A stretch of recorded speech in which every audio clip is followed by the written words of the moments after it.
नमस्कार। देशामध्ये सध्या लोकसभेचं वातावरण सर्वत्र निवडणुकीचं वातावरण आहे आणि याच निवडणुकीच्या रणांगणामध्ये शेतकऱ्यांचा वारसा सांगणाऱ्या बळीराजा शेतकरी संघटनेने देखील या राजकीय आखाड्यामध्ये उडी घेतलेली आहे। बळीराजा शेतकरी संघटना पश्चिम महाराष्ट्रातील 7 ते 7 जागांवर निवडणूक लढवणार आहे। बळीराजा शेतकरी संघटनेचे केंद्रीय अध्यक्ष पंजाबराव पाटील हे स्वतः सातारा लोकसभा मतदारसंघातून निवडणुकीला सामोरे जात आहेत। नेमकं त्यांच्यावरती ही निवडणूक लढवण्याची पाळी का आली आणि निवडणूक का लढवावी या संदर्भात आपण त्यांच्याशी बातचीत करणार आहोत। पाटील साहेब, सर्वप्रथम आपलं KMS चॅनलमध्ये स्वागत। शेतकरी संघटनेच्या चळवळीमध्ये आपण पहिल्यापासून या निवडणुकीमध्ये उतरावं असं का वाटलं? आज बघितलं तर प्रस्थापित लोक जे आहेत, आमदार असतील, खासदार असतील, या राज्यातले असतील, या देशातले असतील, या प्रस्थापित लोकांनी आपली संस्थानं पूर्णपणे मजबूत केली आहेत। कायद्याचं एकत्रीकरण करून त्यांनी आपल्या सोयीचं कायदे करून तशा पद्धतीनं ही संस्थानं त्यांनी बळकवलेली आहेत। आज खालच्या निवडणुका पाहिल्या तर सोसायटी असतील, ग्रामपंचायत असतील, ZP असतील, याला काहीही महत्त्व नाही, त्यांच्याकडे कुठलेही अधिकार नाहीत अशी परिस्थिती आहे। हे फक्त निवडणुका, गाव पातळीवरच्या निवडणुका, यातून शेतकऱ्याचं भलं होऊ शकत नाही। जिल्हा परिषद निवडणुकीतून शेतकऱ्याचं भलं होऊ शकत नाही।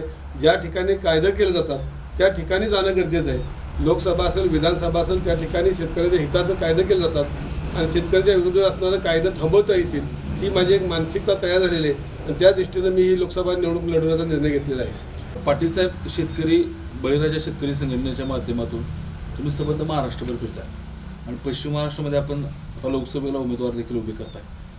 पश्चिम महाराष्ट्रातील विशेषतः सातारा, सांगली, कोल्हापूर असेल, उस्मानाबाद असेल, माढा मतदारसंघ येतो, नेमकी या सर्व मतदारसंघामध्ये सध्याची परिस्थिती काय? हा पश्चिम महाराष्ट्राचा पट्टा बघितला तर हा ऊसाचा मोठा पट्टा आहे। या पट्ट्यामध्ये दुधाचा व्यवसाय मोठ्या प्रमाणात शेतकरी करतो। हे दोन्ही व्यवसायामुळे ह्या शेतकऱ्यांचं जीवन चाललेलं आहे या विभागातल्या, आणि दोन्ही व्यवसाय अलीकडच्या काळामध्ये अडचण झालेल्यामुळं गेल्या 10 वर्षापासून आम्ही ह्या पट्ट्यामध्ये पश्चिम महाराष्ट्रामध्ये ऊसाचं असेल, दुधाचं असेल, मोठ्या प्रमाणात आंदोलन केलेलं आहे आणि त्या आंदोलनात आम्ही यशस्वी झालो आहोत।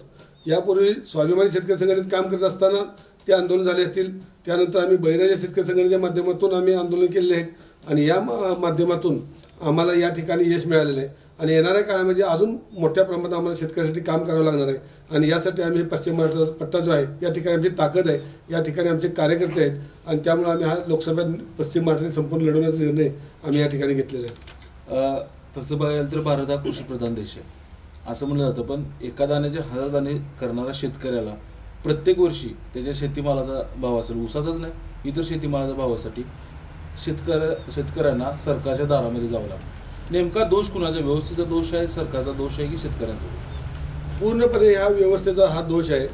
या राजकारणी मंडळींनी आपल्या सोयीसाठी सगळ्या व्यवस्था करून ठेवल्या आहेत। आज शेतकऱ्यांसाठी कारखाने काढले, उभे केले, शेतकऱ्यांच्या पैशावर भागभांडवलावर कारखाने उभे केले, शेतकऱ्यांच्या भागभांडवलावर डेऱ्या उभ्या केल्या, परंतु ह्या स्वतःच्या मालकीच्या झाल्यासारख्या यांनी लुटायचं काम फक्त या प्रस्थापित लोकांनी केलेलं आहे। त्यामुळं या ठिकाणचा अतिशय बिकट परिस्थितीतून शेतकरी चाललेला आहे आणि यासाठी इथल्या लोकांना, प्रस्थापित लोकांना बाजूला केलं तरच येणाऱ्या काळात शेतकऱ्याला काही चांगले दिवस येणार आहेत। शेतकरी ते स्वातंत्र्य सैनिकांचा तुम्हाला वारसा आहे, काय सांगाल? मी आमच्या गावामध्ये टाळगाव हे छोटंसं गाव आहे, आमचं एक 1500 वस्तीचं गाव आहे आणि या 1500 वस्तीच्या गावामध्ये माझं एक छोटंसं शेतकऱ्याचं कुटुंब आहे। मी एका चांगल्या शेतकरी कुटुंबात जन्माला आलो आहे। मला चांगला शेतकऱ्यांचा वारसा लाभलेला आहे। माझे आजोबा शेतकरी चांगले होते, माझे वडील तर स्वातंत्र्य सैनिक होते, ते स्वर्गीय यशवंतराव चव्हाण साहेब असतील, वसंतदादा पाटील असतील, दादा उंडराकर असतील, यांचे जवळचे सहकारी होते आणि त्यांच्यामुळं मला एक नेहमी चळवळीचा वारसा लहानपणापासून मिळालेला आहे। मी लहानपणापासून शाळेत असताना पाहत आलो की आमच्या घरात नेहमी राजकीय विषय असायचे, त्यामुळे एक चांगला वारसा आणि चांगले विचार स्वातंत्र्य सैनिक घरात असल्यामुळं मला एक चांगले विचार आणि चांगले संस्कार मला मिळालेले आहेत। सर्पदंश जो तुम्हाला झाला तो अपघात झाला, त्यामुळे तुमच्या पायाला देखील दुखापत झाली, नेमकं काय झालं त्या परिस्थितीत देखील तुम्ही संबंध महाराष्ट्र शेतकऱ्यांसाठी पिंजून काढताय, नेमकं तो अपघात काय होतं, काय कसं झालं? अतिशय महत्त्वाचा हा मुद्दा आहे की मी शालेय जीवनात असताना मला शेतामध्ये एक सर्पदंश झाला। त्या काळात सुविधा नव्हत्या, आरोग्याच्या सुविधा नव्हत्या, हॉस्पिटल नव्हते। 1976 साली मला सर्पदंश झाला आणि त्यावेळेला मी 12-13 वर्षाचा होतो आणि त्यावेळेला कुठली सुविधा नसताना मला मिरजेसारख्या ठिकाणी जावं लागलं। त्या ठिकाणी मला उपचार झाले आणि त्या ठिकाणी माझ्या पायाचं ऑपरेशन करून माझा गुडघ्याच्या खाली पाय हा कापला गेला आणि जवळजवळ वर्षभर मी त्या ठिकाणी हॉस्पिटलमध्ये होतो। त्यानंतरच्या काळात मला मुंबईला जावं लागलं, मुंबईच्या हॉस्पिटलमध्ये ट्रीटमेंट घ्यावी लागली, त्या ठिकाणी मला कृत्रिम पाय बसवला गेला आणि त्यानंतर मला अपंगाची काही दुःख असतात किंवा अपंगाला काही त्रास होऊ शकतो ही मला त्यावेळेस जाणीव झाली, लहान वयात असताना सुद्धा जाणीव झाली. मी 17-18 वर्षाचा असताना त्या ठिकाणी मी अपंगासाठी काम केलं आणि अपंग मुलांना त्या ठिकाणी मुंबईला न्यायचं, तिथं त्यांचे ऑपरेशन करायची, मोफत त्यांच्या सरकारी हॉस्पिटलमध्ये मुंबईला आहे त्या ठिकाणी त्यांचा उपचार करायचं, त्यांना कृत्रिम अवयव असतील ते मोफत द्यायचं. अशा पद्धतीनं अपंगासाठी मी त्या गेल्या 80 सालाच्या दरम्यान मी अपंगासाठी सुद्धा मोठ्या प्रमाणात काम केलं. अपंगांना नोकऱ्या मिळाव्या, अपंगांना ॲडमिशन मिळावे, त्यावेळेला ITIमध्ये लोकांना संधी असायची. मग आमच्या अपंग लोकांना मी ITIमध्ये ॲडमिशन कसं मिळेल यासाठी प्रयत्न केला आणि मग जिल्हाधिकारी असतील, त्याचे जिल्हा उद्योगाधिकारी असेल यांच्या माध्यमातून अपंगांना काम देण्याचं काम त्या काळात मी मोठ्या प्रमाणात केलेलं आहे. समता परिषदेच्या माध्यमातून देखील आपण काम केलं आहे 1982च्या दरम्यान. काय काय काम समता परिषदेच्या माध्यमातून झालं? एक जाती व्यवस्था मोडून समाज सगळा समान आहे अशा तत्वावर डॉक्टर बाबा आढाव यांनी मोठं काम केलेलं होतं. त्याचबरोबर डॉक्टर नरेंद्र दाभोळकर असतील, लक्ष्मण माने असतील, पार्थ पोळके असतील, खूप मोठा एक त्यावेळेला विचारवंतांचा ग्रुप या महाराष्ट्रामध्ये काम करत होता. समता प्रतिष्ठानच्या माध्यमातून या कराड तालुक्यामध्ये सुद्धा त्या लोकांचं चांगलं काम या ठिकाणी चाललं होतं. मी तर त्यावेळेला 20-22 वर्षाचा होतो, पण मला ते भावलं ही जाती व्यवस्था नसावी असं मला वाटायचं आणि त्यामुळे मी डॉक्टर बाबा आढावांच्या प्रभावाखाली येऊन काम केलं. जवळजवळ 5-6 वर्षे मी समता प्रतिष्ठानमध्ये कार्यकर्ता म्हणून काम करतो. वेगवेगळ्या शिबिरात जायचो, गावागावात आम्ही बैठका घ्यायचो आणि लोकांना पटवून द्यायचो की ही व्यवस्था नसली पाहिजे, आपला पानवटा एक असला पाहिजे, आपलं मंदिर एक असलं पाहिजे, ही जाती व्यवस्था नसली पाहिजे आणि आपण सगळ्यांना समान कायदा असला पाहिजे किंवा सगळ्या समान सुविधा सगळ्यांना मिळाल्या पाहिजेत आणि सन्मान सगळ्यांचा झाला पाहिजे यासाठी त्यावेळेला मी काम केलं. तुम्हाला मी सांगू इच्छितो की माझी त्यावेळेची आठवण की 1984 साली मी मराठा असून सुद्धा अण्णाभाऊ साठे यांची जयंती त्यावेळेला महाराष्ट्रात कुठं केली जात नव्हती, परंतु या टाळगावमध्ये मी 1984 साली शामराव आष्टेकर आमदार झाले होते. त्यांना आणून या गावामध्ये पहिल्यांदा महाराष्ट्रात मी अण्णाभाऊ साठेंची मोठ्या प्रमाणात जयंती साजरी केली होती. मी एक अण्णाभाऊ साठेंचा चांगला फॅन होतो. अण्णाभाऊ साठेंचं जे वाङ्मय होतं, त्यांचं जे पुस्तकांचं साहित्य होतं याचा मी चाहता होतो. शरद पवारांच्या नेतृत्वाखाली तुम्ही यस काँग्रेसमध्ये ते काम केलं, तर काय काँग्रेसमधले अनुभव काय? शरद पवार एक तरुण तडफदार नेते म्हणून 1980 सालच्या दरम्यान ते उदयास आले. ते माजी मुख्यमंत्री होते आणि महाराष्ट्रातल्या तरुण वर्गावर त्यांची मोठी छाप होती त्या काळामध्ये. आणि 1982 साली मी त्यांचा एक उमरजला किंवा कराडला एक कार्यक्रम झाला होता आणि त्या कार्यक्रमाला गेल्यानंतर त्यांचा माझ्यावर खूप मोठा प्रभाव पडला आणि त्या प्रभावाला प्रभावित होऊन मी या कराड तालुक्यामध्ये एक मोठी संघटना यस काँग्रेसच्या माध्यमातून बांधली होती. शामराव आष्टेकर त्यावेळेला आमचे नेतृत्व करत होते आणि त्यांच्या माध्यमातून आम्ही या तालुक्यामध्ये मोठी एक चळवळ उभी केली आणि त्याचाच एक परिपाक म्हणून शामराव आष्टेकर एक सामान्य माणूस कराड उत्तरमधून आमदार झाले होते हेही त्यावेळेचं एक उदाहरण म्हणून द्यावं लागेल.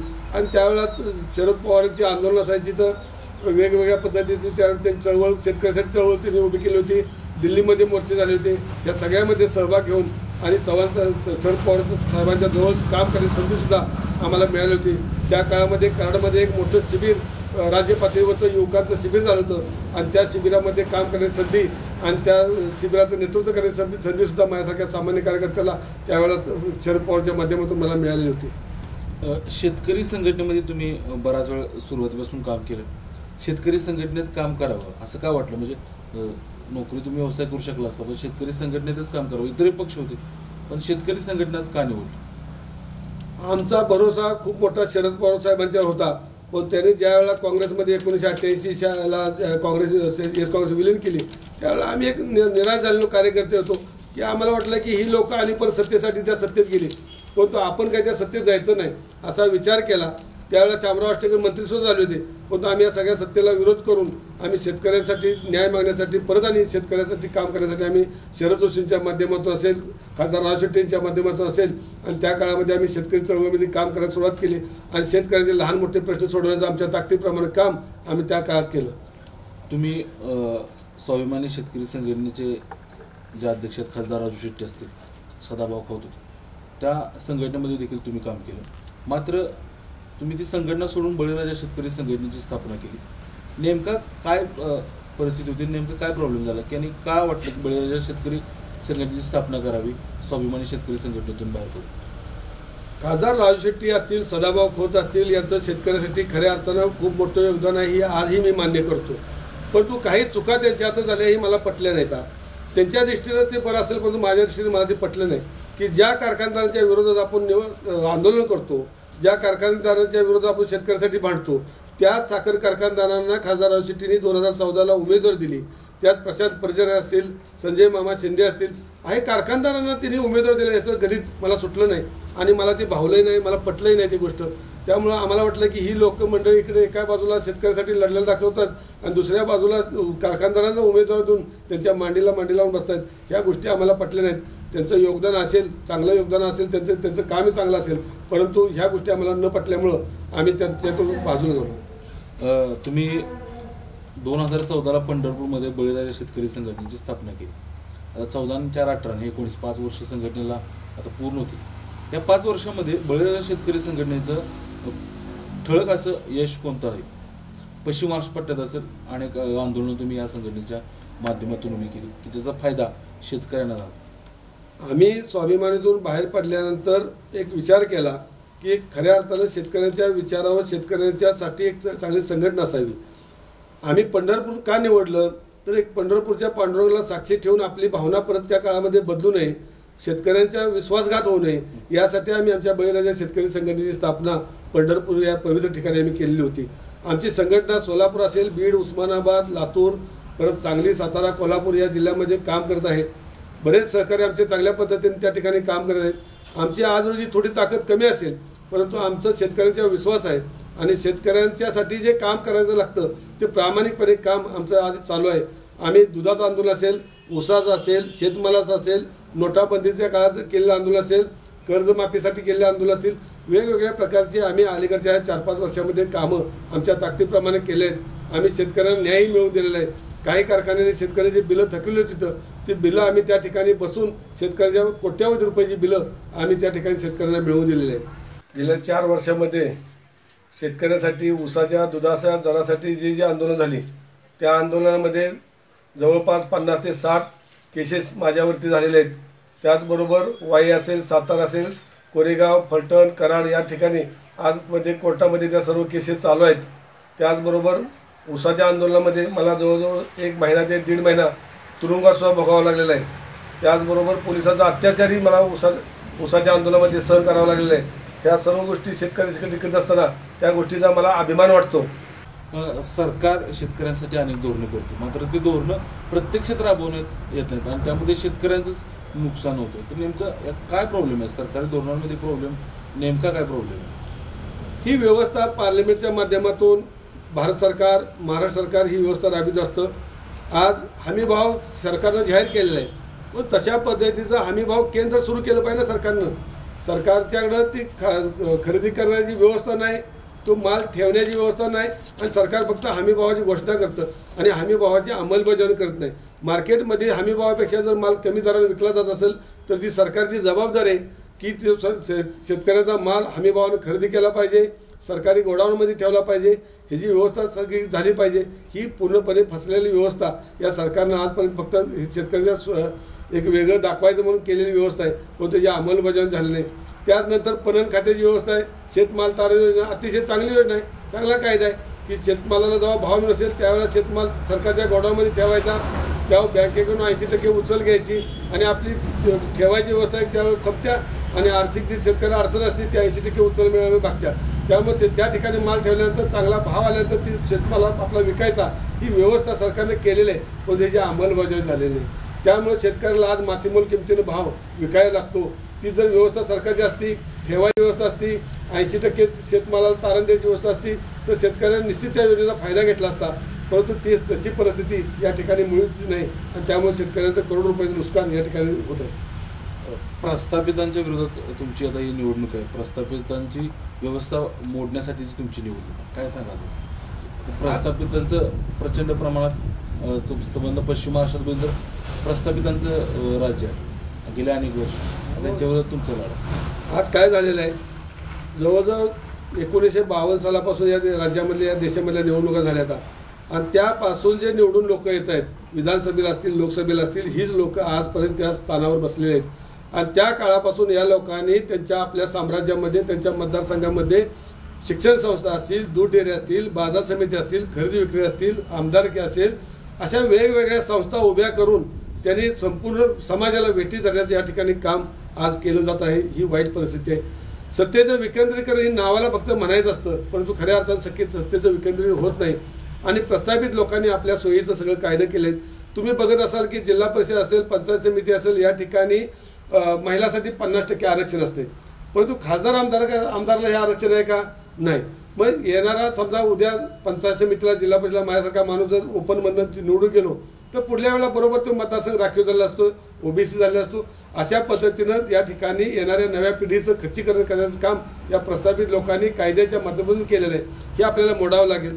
तुम्हाला मी चांगली गोष्ट या ठिकाणी सांगू इच्छितो की एक अपत्याचा कायदा आहे की 3 अपत्य असतील तर ग्रामपंचायतीला उभं राहता येत नाही, 3 अपत्य असतील तर महापालिकेला उभं राहता येत नाही, कुठली निवडणूक लढवता नाही।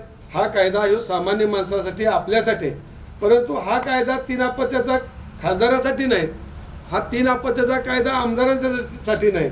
हा कायदा फक्त आपल्या ग्रामपंचायतीसाठी, सोसायटीसाठी, पंचायत समितीसाठी, नगरपालिकेसाठी एवढ्यासाठीच हा कायदा आहे। ही मोठी दुर्दैवाची गोष्ट आहे। आमदार खासदाराला डझनभर मुलं जरी झाली तरी त्यांना निवडणूक लढवता येते, परंतु इथं सामान्य कुटुंबातल्या माणसांना जर 3 मुलं असतील तर त्याला ग्रामपंचायत निवडणूक लढवली ही दुर्दैवाची बाब आहे आणि ही व्यवस्था ही प्रस्थापितांनी केलेली आहे। ही प्रस्थापितांची व्यवस्था आपल्याला मोडून काढावी लागेल।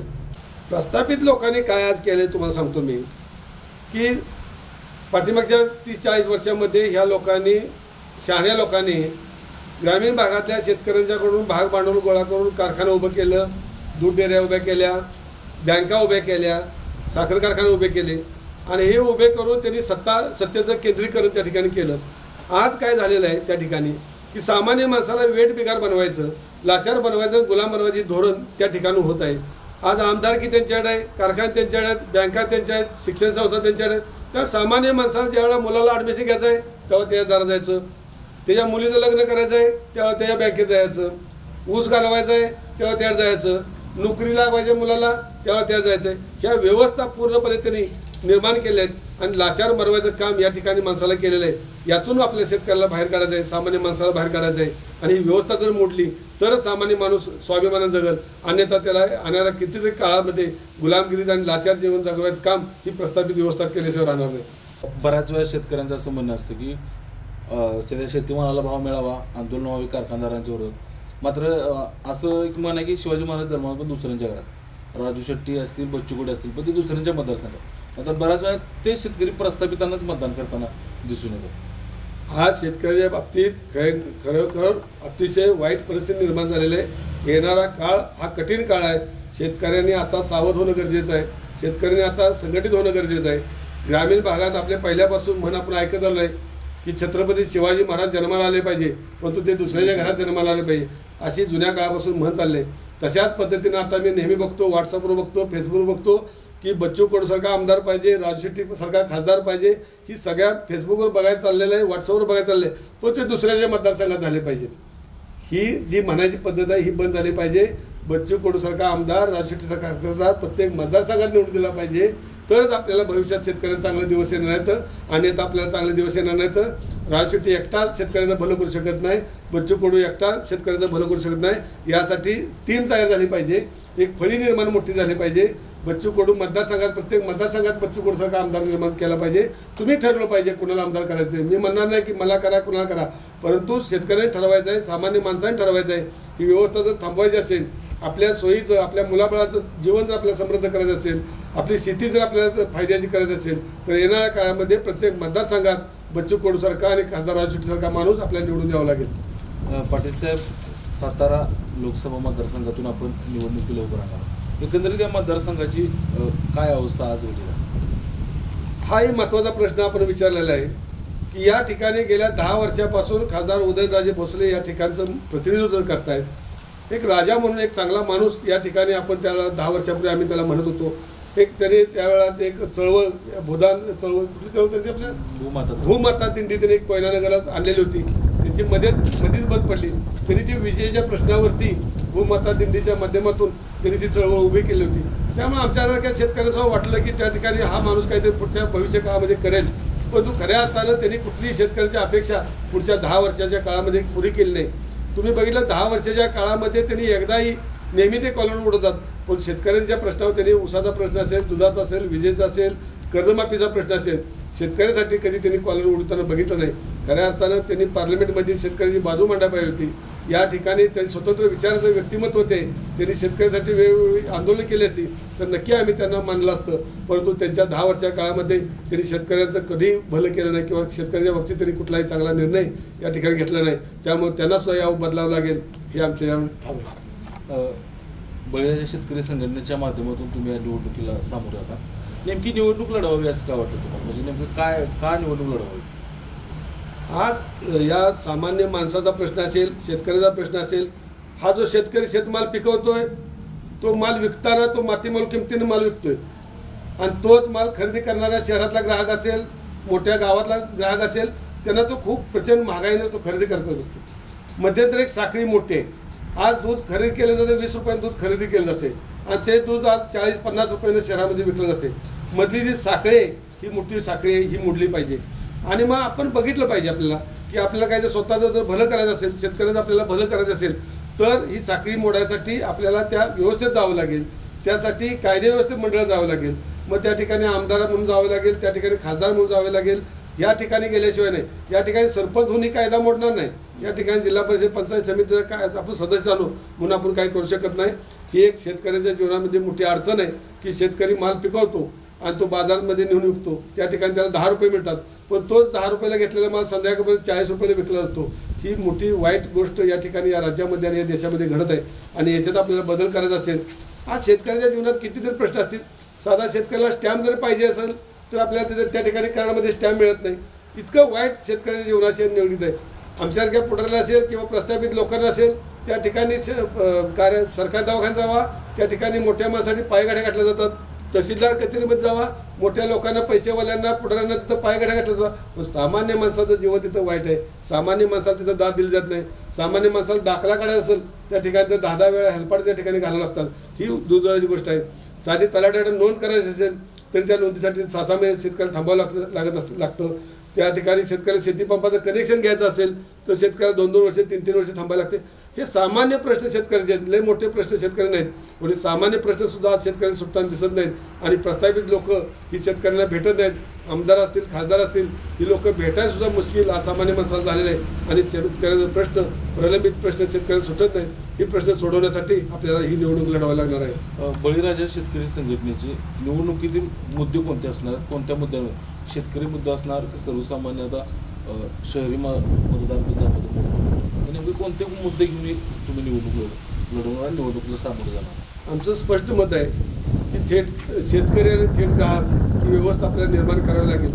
शेतकऱ्यानं पिकवला प्रत्येक शेतमाल असेल, भाजीपाला असेल, दूध असेल, अन्नधान्य असेल, ही थेट ग्राहकाला पोचण्याची व्यवस्था एक सरकारनं की उभी केली पाहिजे. हा शेतकरी करू शकत नाही. शेतकरी, सामान्य शेतकरी शहरापासून जाऊ शकत नाही. त्या ठिकाणी त्याला बसायला जागा मिळत नाही. ही सरकारचं काम आहे. म्हणून सरकारच्या माध्यमातून मुंबई असेल, पुणे असेल, मोठी कराडसारखी शहरं, सातारसारखी शहरं असतील, या ठिकाणी शेतकऱ्यांना स्टॉल दिलं पाहिजे. गावागावातला शेतमाल हा गावातल्या मंडळांनी शेतकऱ्यांनी ग्रुप करून त्या ठिकाणी विकायची व्यवस्था केली पाहिजे आणि थेट जर विक्री केली तर त्या ठिकाणी शेतकऱ्यांना नफा झाल्याशिवाय राहणार नाही. आज तुम्ही बघताय की इथं 10 रुपयाची वस्तू तिथं 40 रुपयाला विकली जाते. आम्ही थेट ती शेतकऱ्याला 40 रुपयाची विकणारी वस्तू आम्ही 30 रुपयाला देऊ. आम्ही 10-20 रुपये नफा घेऊन आम्ही तिथं देऊ. म्हणजे तिथं ग्राहकाचा फायदा होईल आणि इथं शेतकऱ्याचा फायदा होईल. ही व्यवस्था येणाऱ्या काळामध्ये आम्हाला उभी करायची आहे. त्यासाठी आम्हाला तिथं जायचं आहे. त्याचबरोबर माझ्यासारखा माणूस जर त्या ठिकाणी आम्हाला निवडण्याची संधी दिली, शेतकऱ्यांनी, सामान्य लोकांनी आम्हाला जर ही संधी दिली तर 24 तास उपलब्ध असणारा खासदार म्हणून या ठिकाणी माझी भूमिका राहील. मी कराड असेल, सातारा असेल, माझ्या मतदारसंघातल्या माणसाला मी 24 तास भेटण्याची व्यवस्था त्या ठिकाणी माझी उभी करणार आहे. शेवटचा प्रश्न आहे की या माध्यमातून तुम्ही सातारा लोकसभा मतदारसंघातील पश्चिम महाराष्ट्रातील मतदारांना काय आव्हान? मी या सातारा जिल्ह्यातल्या सर्वसामान्य माणसांना आवाहन करतो की या सातारा जिल्ह्यामध्ये जवळजवळ 80 ते 90% समाज हा माझ्यासारखा समाज आहे. सामान्य गावात राहणारा माणूस असेल, शहरात राहणारा असेल, हा हातावरच्या पोटावरचा माणूस आहे. कमीत कमी त्याचं आर्थिक बजेट असणारा हा माणूस आहे. त्यामुळे या सर्वसामान्य माणसाचं दुःख हे मला कळतं. मी सरकारी दवाखान्यामध्ये उपचार घेतो, मी वडापनं प्रवास करतो, मी STनं प्रवास करतो, मी तहसीलदारमध्ये जातो. माझी सामान्य माणसाची जी दुःख आहेत ही मी भोगलेला माणूस आहे. त्यामुळे येणाऱ्या मतदारसंघात हा या सातारा लोकसभा मतदारसंघामध्ये असेल की 80% समाज असा आहे की तो माझ्यासारखा समाज आहे आणि या समाजाला माझी दुःख माहिती आहे आणि त्या समाजाची मला दुःख माहिती आहे. त्यामुळे या समाजाचा जे सर्वसामान्य समाज आहे, शहरातला असेल किंवा ग्रामीण भागातला समाज असेल, याला जर त्यांची स्वतःचे प्रश्न सोडवायचे असतील आणि त्यांना येणाऱ्या काळामध्ये आपल्याला चांगले दिवस यावे लागणार असतील किंवा त्यांच्या ज्या समस्या असतील, त्यांना त्यांचा प्रश्न असेल हा मांडण्याचं एक व्यासपीठ त्यांना हवं असेल, तर त्यांनी माझ्यासारख्या माणसाला माझ्या पाठीशी उभं राहिलं पाहिजे आणि मला मतदान करून निवडून दिलं पाहिजे. ही एक सामान्य माणसाची अड माझी मागणी आहे. श्रीमंत माणसाची अड मी मागणी करणार नाही किंवा अतिश्रीमंत माणसं प्रस्थापितांच्या पाठीमागे मी मतासाठी मागे लागणार नाही. परंतु मला जाणीव आहे किंवा मला खात्री आहे की सामान्य माणूस हा एक केंद्रबिंदू मानून मला काम करायचं आहे आणि तो सामान्य माणूस जो 70-80% माणूस आहे, हा जर माझ्या पाठीशी उभा राहिला तर नक्की या मतदारसंघात नेतृत्व करण्याची मला संधी मिळेल, हा मला दृढ विश्वास आहे. धन्यवाद पाटील साहेब. सर्वसामान्य माणसाच्या हक्कासाठी आणि शेतकऱ्यांच्या शेतमालाला भाव असेल आणि शेतकऱ्यांच्या न्याय हक्कासाठी बळीराजा शेतकरी संघटनेच्या माध्यमातून ही निवडणूक लढवण्याचा निर्धार बळीराजा शेतकरी संघटनेचे केंद्रीय अध्यक्ष पंजाबराव पाटील यांनी केलेले आहे. त्यांनी आपली भूमिका देखील या निवडणुकीच्या माध्यमातून निवडणुकीला सामोरं जाताना स्पष्ट केलेली आहे. पाटील साहेब, तुम्ही आज या ठिकाणी आम्हाला वेळ दिला याबद्दल धन्यवाद आणि आपल्या पुढील कार्याला शुभेच्छा. KMS न्यूज, आपलं कराड, आपला आवाज.